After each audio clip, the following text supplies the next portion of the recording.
Hi friends, welcome back to your channel. Sales is always fun. In this episode, we are going to talk about some of the mistakes, the don'ts that we as sales professionals do during the sales call. And this whole episode will be in two parts. The first part, we will be talking about what mistakes we generally make at the customer place. And in the second episode, we'll be talking about the preparations that we do, the kind of mistakes we do in the preparation and how we present ourselves in front of the customer. So this will be a two-part episode. So coming back to this don'ts or the mistakes that we as sales professionals make. One of the reasons why we decided to do this episode is generally in all sales trainings we are told what is to be done, how it is to be done, why is it to be done. We are rarely told what not to be done. And the other problem is that we keep repeating this mistake and because of which the customer pushes us back or the customer goes away. And he doesn't tell you that you made this mistake because of which I am going off. And we by design continue to keep doing this mistake, not realizing what we are doing. So that is why we thought this episode we will collect some of the mistakes that we have seen constantly happening in the marketplace. And probably you can check for yourself if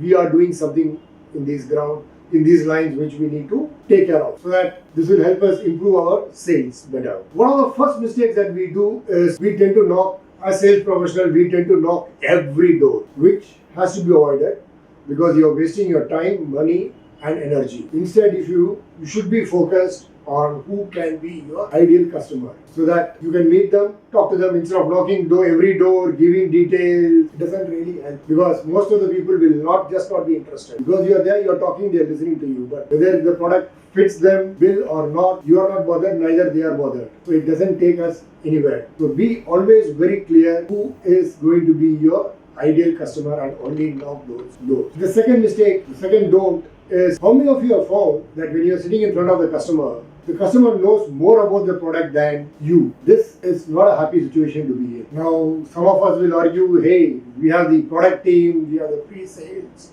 we have the after-sales team who's supposed to know about the product and they can take care. End of the day, you are doing the sales. And it's very simple. Rule in sales is the customer will buy from those whom he likes and trusts. This liking and trust comes only if you are competent and confident. If you do not know your product, you are not competent, definitely you are going to lose the customer. So please ensure that you know your product extremely well. Not just your product. You also need to know what your competitors are offering. For example, you are selling a wall clock. You need to know what the other companies are selling the wall clock. And you also need to know what are the other competition for your offering. Like how a mobile phone can be your competition there for a clock. So what is offered in mobile phone, what is not offered. So you are supposed to have full gamut of knowledge of whatever is there in the market and you will have to keep abreast with the latest. So you got to be a constant learner. In the field of sales, you have no escape, but you will have to keep constantly updating yourself. The other big mistake that we make is when it comes to communication. What happens is in most cases, we are taught something, we learn it, and then we go in front of the customer and just vomit it out. We just start firing in front of the customer. Customer gives us the appointment, we go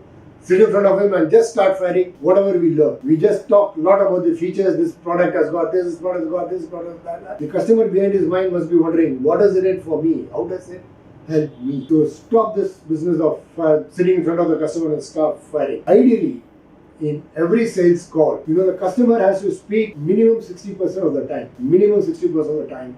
Which means we have just 40% with us. So what has to happen is that you need to ask customers questions. So another big problem many of us face is questioning whether can I question the customer is a big question that many of us have. Yes, you got to question the customer. And customers are only happy to answer your questions because customer likes to deal with somebody who is interested in their problem. So if you are not interested in what my problem is, I just don't care what you offer. So you need to ask customers questions, and the moment you are asking questions, which means you are holding the discussions. You are leading the discussion. So ask customers very relevant, useful questions with respect to what the problem he is facing. And once you have gone into that, then you can look for the next stages of sale. Now, another problem with coming into communication is when the customer raises objection. Now, here during the discussion, the customers, you say something, customer raises objection. Many of us tend to freeze and just come out of the call. Don't do that. There are chances that you may not know. Quickly learn it up, get back to the customer, probably within 24 hours. Or the customer asks something crazy, don't lose your mind and start arguing with the customer. This is the big problem with many of us in sales. We start arguing with the customer. Customer being customer, we'll ask anything and everything under the sun. So it's up to us once you can start questioning the customer, asking him, sir, what makes you think this? I'll tell you a recent example. I walked into a customer place for a laptop deal, and the customer quietly after everything he said, I want 20% discount. I looked at him with surprise. My colleague was a little upset. What is he talking? I just sat back and quietly asked him, sir, what makes you think you need this 20% discount? Or what makes you think that we are making so much of margins that I can give you 20% discount? Then I explained to the customer, and then of course the deal went through. So customer being customer will ask anything. Please avoid arguing with the customer, because yes, your ego will come into play. Keep that behind and never ever argue with the customer. Another mistake which many of us make is we discuss with the customer, we ask questions, we understand that this is a problem he has. And what we do immediately is go and offer solutions. Now you may say technically that's perfectly right, that's how it should be. Yes, you are right. But then for a quick closure, the customer has to know what exactly is the implications because of that problem, which is the I in the spin selling. The customer should become aware that because of this pain, this is the implication, this is what I am losing, and if he is aware of it, because many times customer is happy sleeping with the problem, not really realizing that how it is hurting him, what is the implication is going to. So unless you question and make him understand the implications and then take him to a close. So please ensure that you always get into the implication part of the game. The other big mistake that many of us make is when it comes to closure. There are two kinds of problems that I see regularly here happening. One is people who believe in ABC, always be closing. So they are sometimes seen as very pushy. The customers tend to move back, try to say, okay, let me discuss thing, come back. This is a common problem because the moment you start, from the first call or second call, they start asking the customer for the purchase order. The second category is another interesting category. They maintain a good relationship with the customer, but they don't ask for a closure. They are scared, if you ask for a closure, will my relationship cut off? And they keep visiting the customer. This basically, because the customer is happy being with the problem, he doesn't find the necessity to go in for a closure. So the second category is also very good, is definitely wrong, where you're not going to ask for a closure. Please ensure, now the question comes, so then when do I get into a closure? You can start hinting at closure the moment the customer has realized what the pain area is, and you can push for the closure the moment the customer knows the implications of the problem he's facing. This is the ideal time to go for the kill, so that this is the customer knows this is what he's going to lose and this is what he's going to gain with your solution. The moment this is clear to the customer, he'll be more than happy to go for a closure. Another issue that many of us in sales have is that we are unable to say no to a customer. Now, this I've seen happening many a times. You go sit to the customer says, I want this, I want that, I want that. Some of it is not possible. I've seen many salespeople nod their head in front of the customer, come back and fight with the marketing, product team to give what the customer is asking for. Although they know it is very tough, not possible, and another problem is, that I can give in a week's time, but the customer says, I want in 3 days. To get the PO, you say yes. So you knowingly make mistakes also by giving wrong commitments. So be very clear. When the customer asks, you will ask for the moon. You will have to be very clear what you can offer and be happy with it. Instead of making a false sale and the customer then chewing your head off, which means you can't focus on your other customers also, and he will tarnish your reputation, because today everything is on the social media. So be very careful when you give commitments, and be very clear when you should say no, and say no without any hesitation. But don't say it in a rude way. Make sure that your tone is soft. Tell the customer clearly, sorry sir, this is not what I can offer you. We are sorry, this you take minimum, and then probably you can explain. Tell him this is what is happening, this is why it happens. The other big don't is the sales person walks into the customer place. He just talks business and leaves the place. He talks business, leaves the place. You will say that is what is meant to be. But good salespeople talk business. Great salespeople build rapport. There is no effort made to build the rapport, which is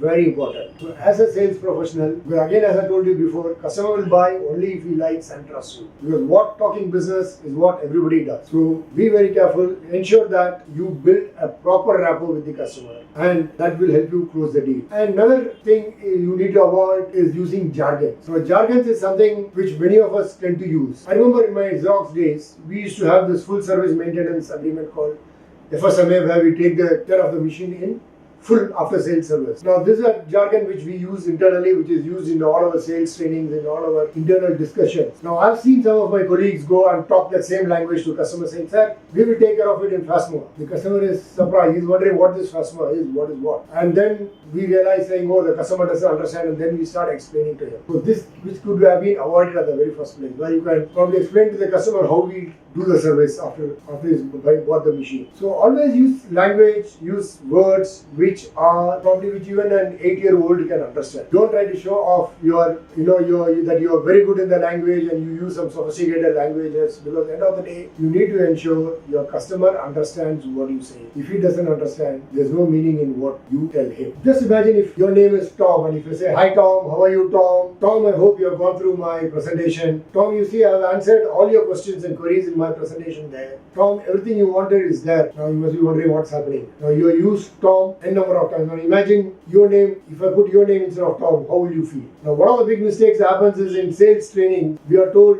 use the customer name. Every one of us, all of us like listening to our name. So talk to the customer, use his name. Now there's a big catch here. What you are not told is that during the entire discussion for about half an hour, 20 minutes, you got to use the name 3 or maximum 4 times. Don't use it beyond. 4 is avoidable, 1, 2 is best. But if you use the name too much, it backfires. Another thing that happens is we hope that we get leads to come in. And we sit hopefully. No, that's not the way we should do it. We need to actually work out how we get to the customer, how we communicate to the customer. We send emailers, put it on social media, whatever be your strategy. You got to work your strategy as to how do you reach your customer. The entire thing has to be moved scientifically. It has to be done in a scientific manner. And moment the lead comes, you got to ensure that it is addressed immediately. Because one thing I've seen many of us in sales do is probably answer the leads in a couple of days, which by then the customer would have moved out also. So please ensure that you call up the customer immediately, establish a telephonic contact immediately, and also at the end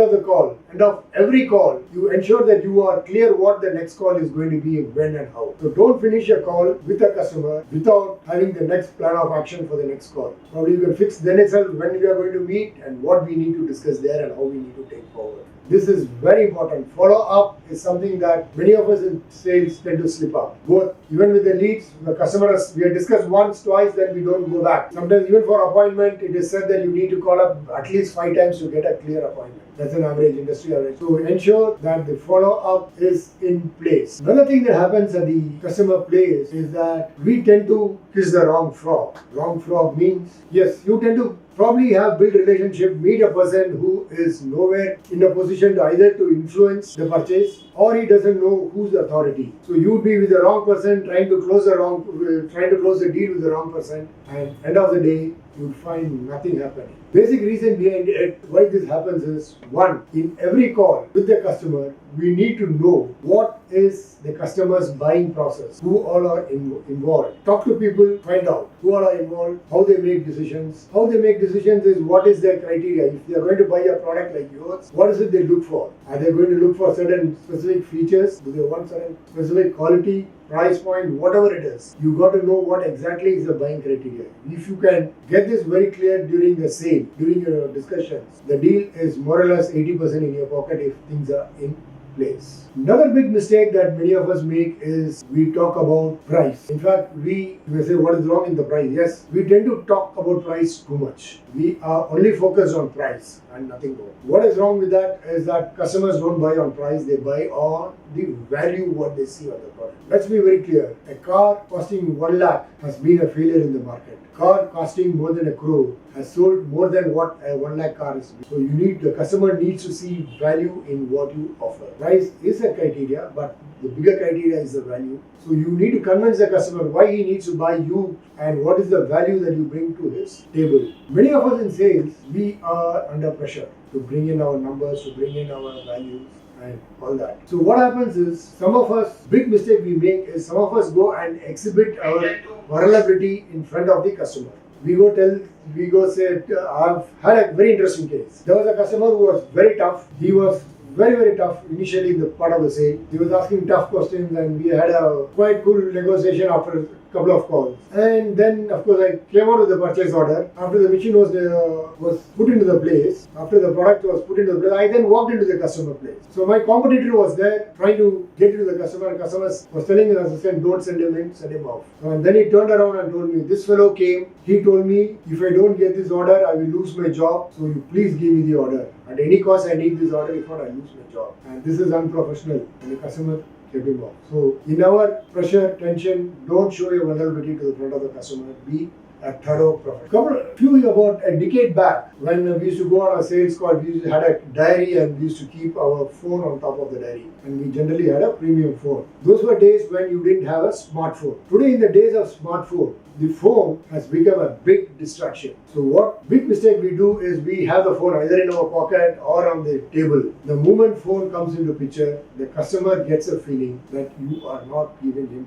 Just be out with your family. Keep the phone on a table when you are having dinner.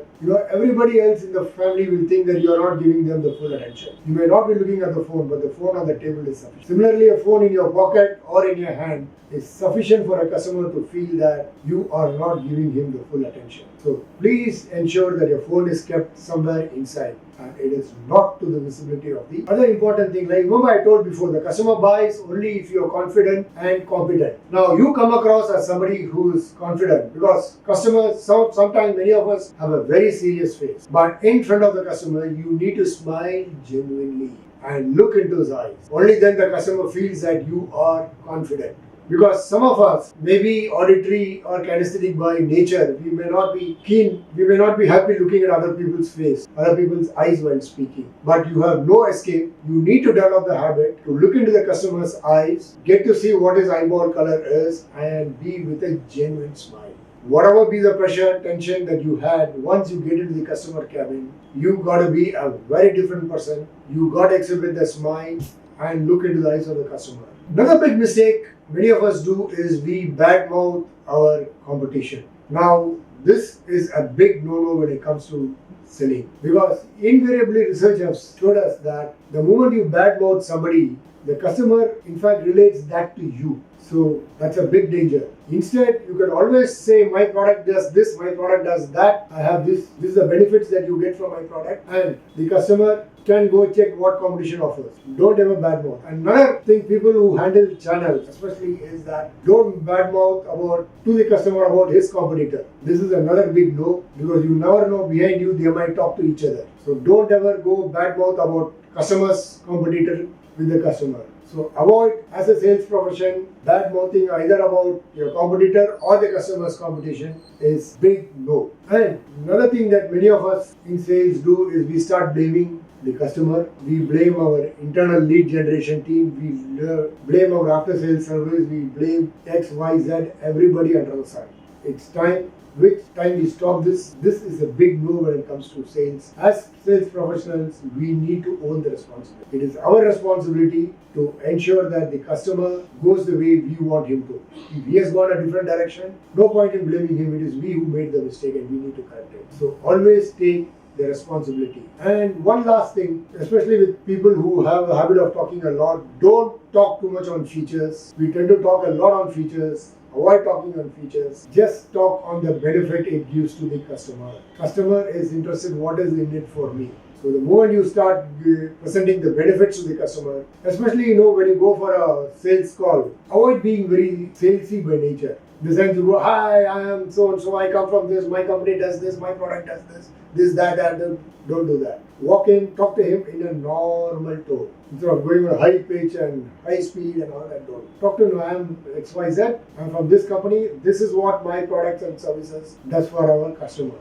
So the customer is very clear, yes, this is what it does, this is where it's going to help me or support me. Well, with this, we'll end this episode. Please don't forget to subscribe for the channel. Press the subscription button and the bell button. The next episode, we will talk of things that we need to avoid in how we present ourselves to the customer and before we take the call. So we will talk about it in the next episode. Till then, thank you. Bye.